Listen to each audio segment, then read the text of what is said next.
So what can people attending Defending the Caveman with their partner expect from your show? Well, I think the nice thing about the show is that it appeals to everyone. I mean, it's literally people who've just started dating. We had a couple in our last run who were there on a blind date, so their very first encounter. Oh, Man, wow. to come to the theatre, I think that's brave. What a blind date. What a blind date. They skipped the coffee and went right into the learning mode. Yeah. But then we also had a couple celebrating their 57th wedding anniversary. And that was interesting because we got a chance to kind of talk to them in the show. And I said, well, what's the kind of most important lesson? And the man just went, always be wrong, let her be right. And I thought that's quite sweet. Anything in between. You know, we've had divorced couples, we've had couples who've just broken up, we've had couples who are just happy together. And even people who are not in relationships, because essentially you'll recognize the behavior in your parents or in your siblings or in your friends. So it really is a show that at some point during the performance, you're going to relate to 2 or 3 things and go, oh my goodness, that's me, or that's my parents, or I'm not like that. Yeah. I mean, there are things in the show that I'm the exact opposite. I don't mind shopping, actually. I quite like shopping. Really? Yeah. But I'm also a performer, so it's a different, you know what I mean? Different subtext, different context, I guess. But what do you shop for? You said you only have 1 shirt and 1 pair of pants. Yes. And no space. I'm a DVD man. I love books. You see, I can't, and I'm one of those people who has to possess the thing. Like I might not watch it, but I must have the DVD. I want to have it, and I want to say I have it, and it's going to be displayed very nicely. Exactly, but you've never read it or seen it. Yeah, that's me as well. So yeah, there's things, which is nice. It encourages a debate. So an audience member can expect to come along, first of all, have a good laugh. That's the most important thing. It's an entertaining show. But secondly, there's a kind of nice cathartic moment where you're sitting in an audience and suddenly you realize there are 300 other people laughing at the same thing, which means that you're not alone. You might have thought, oh, we have this problem as a couple. Well, in fact, there's 200 other couples who are experiencing the exact same thing or variations of it. And I think that's quite a nice thing as well. So there's a sense of community that develops. But most important, come along and have a good giggle. So it's a very interactive show?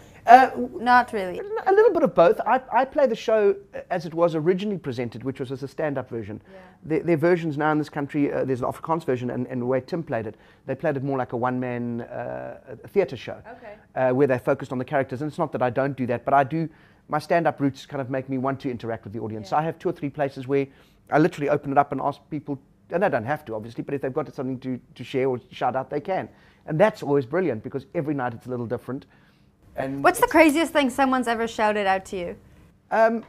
Well, last night was, I'll tell you what, because I asked the question, what's the most difficult thing for a couple to do together? And so people say things like fishing and shopping and driving and cooking. Those are all fine. And then someone will say something like driving a tandem bicycle. Now, I've always wanted to drive a tandem bicycle. Apparently, I've not done it myself, but apparently it's very difficult, and it's all about synchronicity and balance and rhythm, which sounds like something else that we do together as well.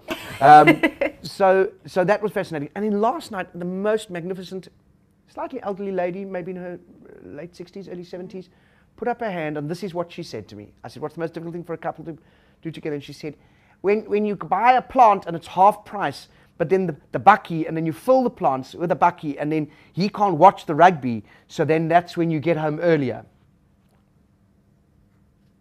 So this is an example of what happens when tip becomes available in the Western Cape. You must say no to drugs. See, I had no idea. Those were all English words, but sadly none of them made sense to me. That's pretty crazy. Maybe she meant when you buy the plant, yeah, coincidentally it's half price. Right. You put it in the bakkie. Right. You take it home. Now he must plant it so he can't watch rugby. Okay. You see, I like the way that you felt you had to explain it. Whereas men, we go, we don't understand, we're moving on. We're done. Next question. Okay, so the show's had rave reviews, and you obviously have some people shouting things out, like this great lady from last night. Absolutely.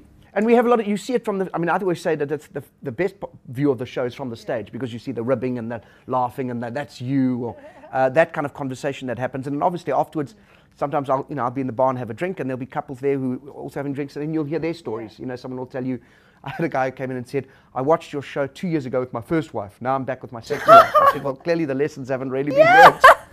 But yeah, so that fascinating dialogue continues all the time.